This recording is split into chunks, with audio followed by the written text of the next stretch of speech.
Hey guys, what's up? This is Power Wheels with the Tom Brady PC update. Throughout the years on my YouTube channel, I've always had updates and things like that of my Tom Brady rainbow. But now that I have the entire rainbow complete and encapsulated by PSA and Beckett the way that I want it to be, and everything's together, I figured it'd only be proper to do like basically a one final video of this rainbow with everything together the right way. So I wanted to go ahead and make this video. This is the 2012 Topps Finest Tom Brady Master Rainbow. The reason why they call it the Master Rainbow and not just the rainbow is because I have all 4 printing plates that were used to make the rainbow. So that's why they call it, that's the term Master Rainbow. That's what they mean. If you did not know, I did not know this until maybe about a year or so ago. But anyways, I'll go ahead and start off with a big card that got it all going. Back in about 2013 is when I purchased this. This is the Tom Brady 1 of 1, the Super Fractor, serial numbered 1 of 1. It's Beckett graded a 9. I plan on keeping it in this case. These cases are a lot more rigid and sturdy than a PSA case. The grade on a 1 of 1 really doesn't matter too much, so I kind of want it in here. I like the fact that the card is basically in some BGS's version of a penny sleeve, which is added protection. That's something PSA doesn't do for all their cards that I think they should, because the card can move side to side and kind of damage the edges, even though it's encapsulated. So I like the card in this case. So anyways, this is the case it originally came from. But anyways, I bought this card for $300. Basically, I had a garage sale and I had about 10,000 just common cards, and I sold them for 200 bucks. And my plan was to use that $200 and buy a Tim Tebow Super Fractor. Well, I ended up getting way outbid on the Tim Tebow. And second on my list was this Tom Brady. Hindsight 2020, I'm really kind of glad the Tebow did not work out. I'm glad I was able to nail the Brady Super Fractor. But anyways, that's how I got it, and I paid $300 for it. So anyways, I'll go ahead and leave that here. After I got the 1 of 1, I really wanted to complete a rainbow. And when you have the 1 of 1, I mean, that's the hardest part, is getting that card. So in my opinion, I think that's the card you should start with, because what if you never get the 1 of 1? Or never have an opportunity, then you basically have an incomplete rainbow. So anyways, the next one that I picked up was this red one, I believe this red one. It was in a Gem Mint 10. It was already graded by PSA. Believe it or not, I actually got this card for about $36, 36 bucks. Beautiful red refractor, serial number to 25, 22, 25. But yeah, about $36. I won it at auction many years ago. I got this one probably in 2013 also. So I'll go ahead and set that one down here. And I went ahead and picked up the blue at the time. I picked up the blue refractor, serial number to 99. I picked this one up loose. It was not graded. And I sent it off to PSA to get graded, and it came back at Gem Mint 10, which was nice because I really wanted the card in Gem Mint 10. And as you will see in my rainbow, aside from the Super Fractor, which is graded by Beckett, all of the PSA cards are graded Gem Mint 10.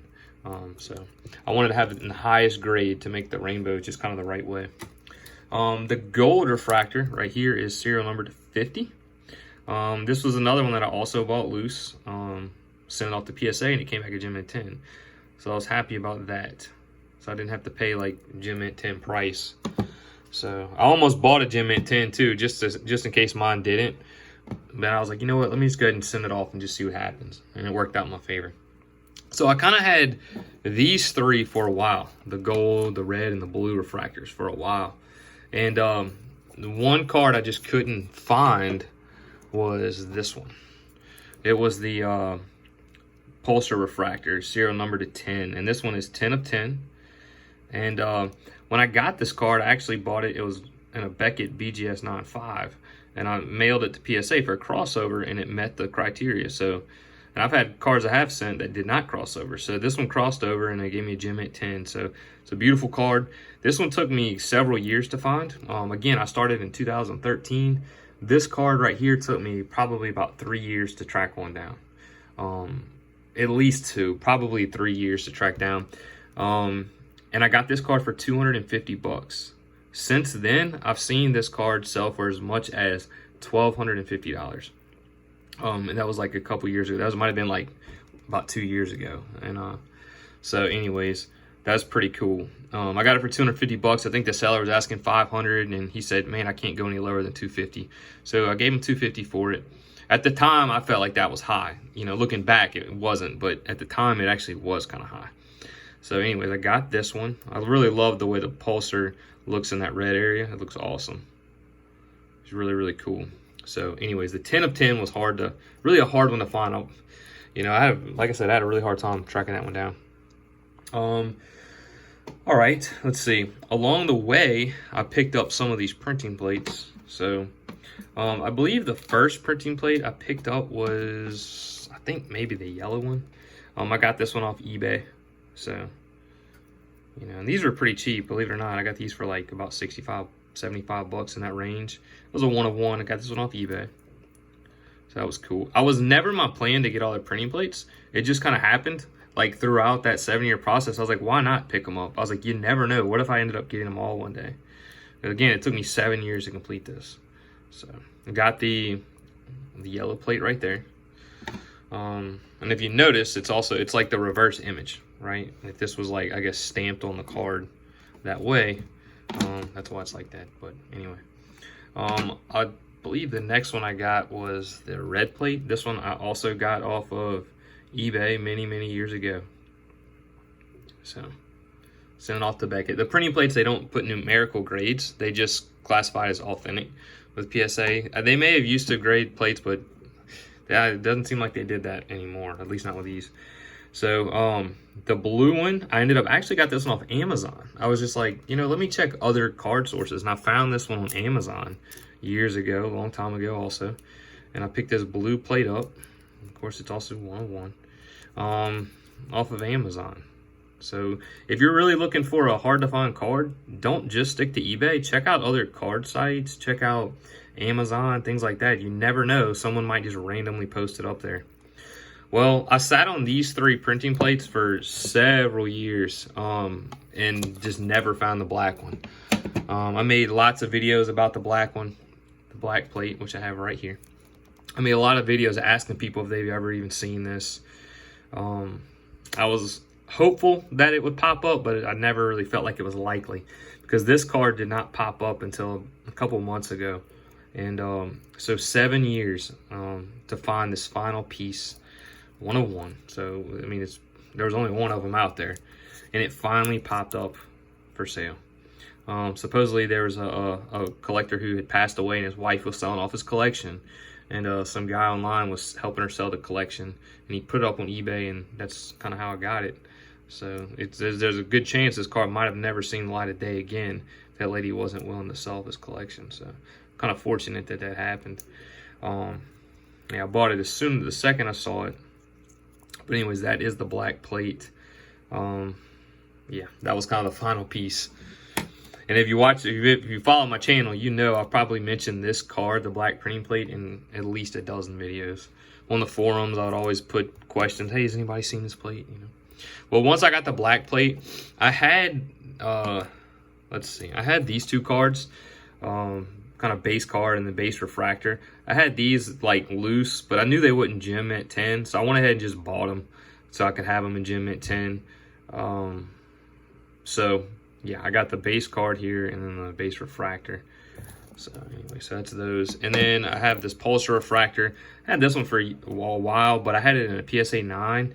I went ahead, that would have been the only card in here that would have been a 9. So I was like, let me go ahead and buy a gem mint 10. So I went ahead and did that, and I got it pretty cheap. I think it was like 36 bucks or something. So anyways, that is the official video of the Tom Brady rainbow. So I'm probably never going to do another video featuring just this rainbow. So this is kind of like the official one with everything together. So anyways, that's kind of the story. That's kind of how long it took me, 7 years to complete it. You know, so I kind of threw out some prices of what I paid for things over the years. Obviously, the prices have changed. The last Tom Brady Superfractor, Topps Finest, sold recently. It was like it was 2006, I believe. The card sold literally for about $5,000. It sold for over $4,900. So I believe that, you know, this would probably sell for that same price or more, just because it's a Topps Finest. Also, it's just a different year. If I were to sell this whole thing as a whole with all the 4 plates and stuff, I really have no idea what something like that would sell for, because typically you don't see anybody with a master rainbow complete, like all 4 printing plates and everything of the GOAT. I mean, that's almost an impossible thing to happen. I'm pretty blessed that it happens. Definitely the best thing that I've ever done in this hobby.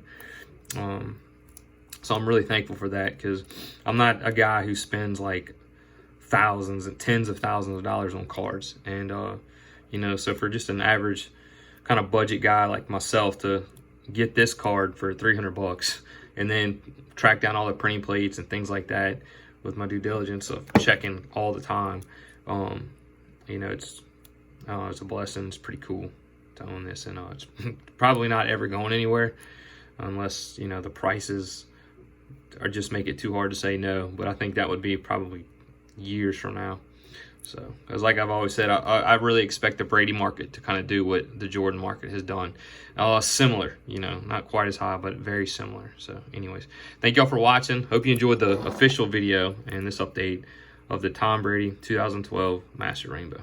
Thanks for watching, and God bless. Bye.